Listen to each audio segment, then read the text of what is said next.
Hello friends, welcome to my YouTube channel School of Knowledge. आज मैं आपके लिए सूक्ष्म शिक्षण से संबंधित पाठ योजना को लेकर आई हूं और आज हम जिस कौशल के पढ़ने वाले हैं उस कौशल का नाम है प्रस्तावना कौशल। प्रस्तावना कौशल जिसे हम इंट्रोडक्शन स्किल भी कहते हैं। आइए देखते हैं कि प्रस्तावना कौशल क्या होता है। प्रस्तावना कौशल जैसा कि नाम से स्पष्ट है, प्रस्तावना करना यानी कि इंट्रोडक्शन निकालना। इंट्रोडक्शन किसका?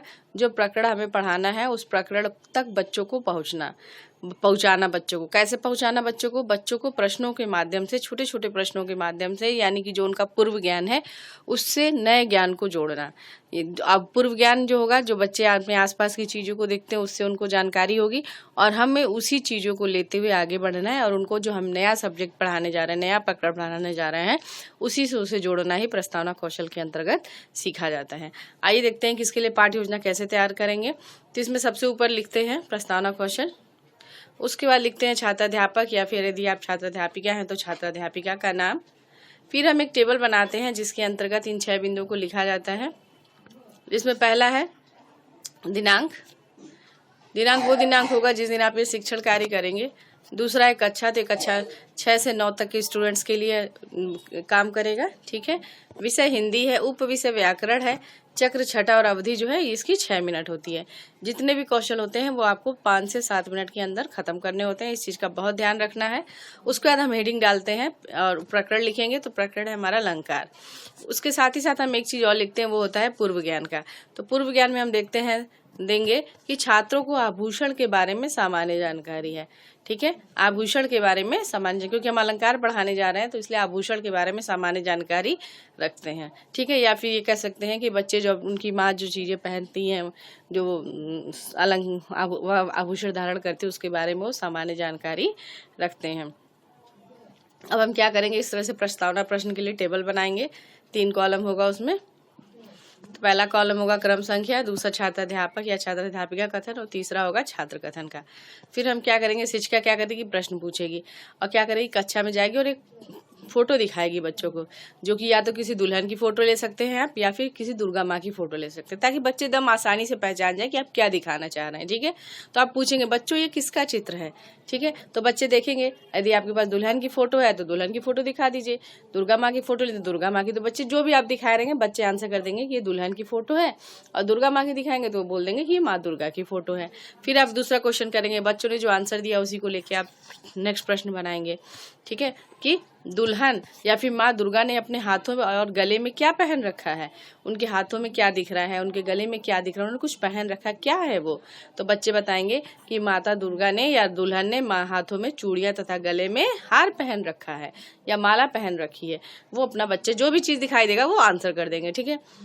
दूसरा आंसर दे दिया। अब आप जो दूसरा आंसर दिया बच्चों ने, फिर उसको आप लेकर तीसरा प्रश्न बनाएंगे। अच्छा, तो ये जो चूड़ी है, हार है, बिंदी, कंगन आदि को सम्मिलित रूप से क्या बोलते हैं? उनको हम एक सम्मिलित रूप में कोई शब्द देना चाहें तो उसे हम क्या कहेंगे? तो बच्चे क्या कह देंगे, उसे हम आभूषण कहते हैं, कि उन्होंने आभूषण पहन रखा है। ठीक है। फिर नेक्स्ट प्रश्न तैयार करेंगे जो उन्होंने आंसर दिया। ठीक है। कि आभूषण को धारण करने से दुल्हन या माँ दुर्गा की प्रतिमा पर क्या प्रभाव पड़ा है। ठीक है। अगर वो धारण कर लिए हैं तो उससे क्या प्रभाव पड़ा, क्या कोई फर्क पड़ता है क्या? आभूषण किसी को पहना दे, दुल्हन को ज्यादा आभूषण पहना दे, दुल्हन को चाहे माँ को, किसी को आभूषण पहना दे, तो आभूषण भी कह सकते हैं, गहना भी कह सकते हैं। ठीक है।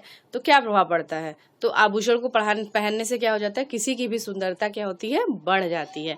तो बच्चे आंसर करेंगे कि आभूषण को धारण करने से सुंदरता बढ़ गई है।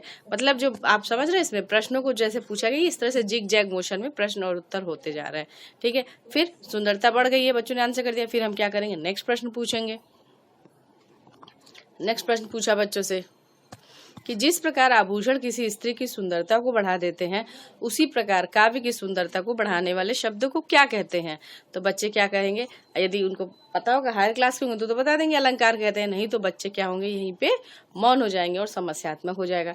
तो आपका यहाँ पे उद्देश्य कथन हो जाएगा। इन केस बच्चों ने आंसर दे दिया कि उसे अलंकार कहते हैं, तो आप कोई बात नहीं, अलंकार को लेकर दूसरा प्रश्न बना दीजिए कि अलंकार के विषय में आप क्या जानते हैं।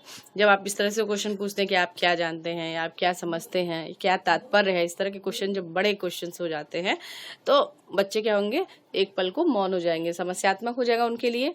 अब वो ऐसे तो कुछ ना कुछ संभावित आंसर देंगे, लेकिन आपको क्या करना है, आपको और पूछते जाना है और इससे क्या होगा, एक पल को वो चुप हो जाएंगे। जब वो चुप हो गए तो क्या हो गया, समस्यात्मक हो गया।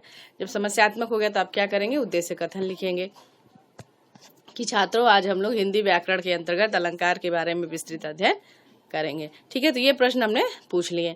उसके बाद जो दूसरा जो महत्वपूर्ण घटक होता है सूक्ष्म शिक्षण का, वो होता है उसके घटक का। तो घटक भी बहुत जरूरी होते हैं और घटक के आधार पर ही प्रश्न तैयार किए जाते हैं। प्रस्तावना को किसी भी कौशल के जो प्रश्न तैयार किए जाते हैं वो घटक के आधार पर तैयार किए जाते हैं। तो आइए देखते हैं प्रस्तावना कौशल के मुख्य घटक कौन कौन से हैं और उनकी क्या उपयोगिता है किसी भी योजना में। तो इस तरह से एक टेबल बनाएंगे। हर कॉलेज का अपना अपना पैटर्न होता है, आप अपने अपने फॉर्मेट के हिसाब से बनाइएगा। ये हमारे कॉलेज का पैटर्न था। ठीक है, तो उसमें हमने पहला प्रश्न है कौशल के घटक का पहला घटक है प्रश्नों का पूर्व ज्ञान से संबंध। मतलब क्या कि मतलब जो आप प्रश्न पूछ रहे हैं बच्चों से, उनका क्या पूर्व ज्ञान से बच्चे उसके बारे में कुछ जानते कि नहीं जानते। यदि संबंध है तो आपको हाँ पे टिक करना, नहीं तो इस जगह पे नहीं पे टिक होगा। ठीक है, दूसरा है प्रश्नों में क्रमबद्धता। जैसा कि मैंने कहा कि प्रश्न उत्तर कैसे होने चाहिए, क्रमबद्ध होने चाहिए। तो क्या इस तरह से क्रमबद्धता है, जिगजैग है? यदि है तो आपके मूल्यांकन के समय हाँ में टिक होगा, नहीं तो नहीं में टिक होगा। तीसरा है प्रस्तावना की उपयुक्त अवधि। उपयुक्त अवधि कितनी है, 6 मिनट की। तो मतलब आपको 5 से 7 मिनट के अंदर खत्म करना है। यदि आपने उस ड्यूरेशन में खत्म कर दिया तो बहुत अच्छा, नहीं हाँ पे टिक होगा, नहीं तो नहीं में टिक होगा। ठीक है, उसके बाद अध्यापक में उत्साह एवं सजगता। मतलब जब आप क्लास में पढ़ाने गए तो आपको फुल्ली एक्टिव होना है। ये नहीं कि आप एकदम सुस्त से जा रहे हैं, खुद ही बच्चों से डरे जा रहे हैं। खड़े हैं ब्लैक बोर्ड के सामने, आप खुद ही डरे जा रहे हो। बच्चों से पूछे, बच्चों बताओ आभूषण के बारे में आप क्या जानते हैं, या फिर माँ दुर्गा ने क्या पहन रखा है। आप खुद ही डरे जा रहे हैं, धीरे धीरे पूछो। तो इस तरह से नहीं पूछना है, आपको बोल्डली आवाज में, तेज आवाज में पूछना है। तेज आवाज आपकी जो है पीछे जो स्टूडेंट बैठे हैं उनको भी सुनाई दे, ताकि क्लास में अनुशासन बना रहे। ठीक है, उसके बाद है नेक्स्ट है प्रश्नों का पाठ है मुझको उद्देश्यों से संबंध। मतलब कि प्रश्न आपका और जो आप पूछ रहे हैं, आप जो प्रकरण पढ़ाने वाले हैं उससे संबंधित होना चाहिए। जैसे आप अलंकार पढ़ा रहे हैं तो ऐसे ही प्रश्न पूछने हैं जो अलंकार से ही संबंधित हो। ये नहीं कि आप प्रश्न किसी और चीज से संबंधित पूछ रहे हो, पढ़ाने कुछ और जा रहा है। तो इस तरह की चीजें नहीं होनी चाहिए। तो ठीक है, यदि मूल्यांकन के समय सब में आपका हाँ हाँ टिक हो गया तो आपका माना जाएगा कि आपने शिक्षण कार्य कैसा किया, उत्तम किया। और ये आपको कौन फीडबैक देगा, ये फीडबैक आपके सहपाठी देंगे, जो आप जिनको क्लास में पढ़ा रहे होंगे। वो आपकी आलोचना करेंगे, आपको सुझाव देंगे। यदि आपने बहुत अच्छा किया तो वो बोलेंगे कि आपका शिक्षण कार्य कैसा था, सर्वोत्तम था। यदि आपके शिक्षण कार्य में कोई कमी थी तो भी बताएंगे कि नहीं, शिक्षण कार्य में ये कमियां थी, आपने बहुत धीमे बोला, प्रस्तावना की अवधि जो है 6 मिनट में नहीं खत्म हुई, प्रश्नों का पाठ से संबंध नहीं था, उद्देश्य से संबंध नहीं था, आप बहुत सुस्त थे, क्लास में अनुशासनहीनता। तो इस तरह के सुझाव दिए जाते हैं तो मिलेंगे। ठीक है, तो उसके बाद सबसे नीचे होता है हस्ताक्षर निरीक्षण एवं हस्ताक्षर सहपाठी। ठीक है, तो आपको इस तरह से कर लेना है।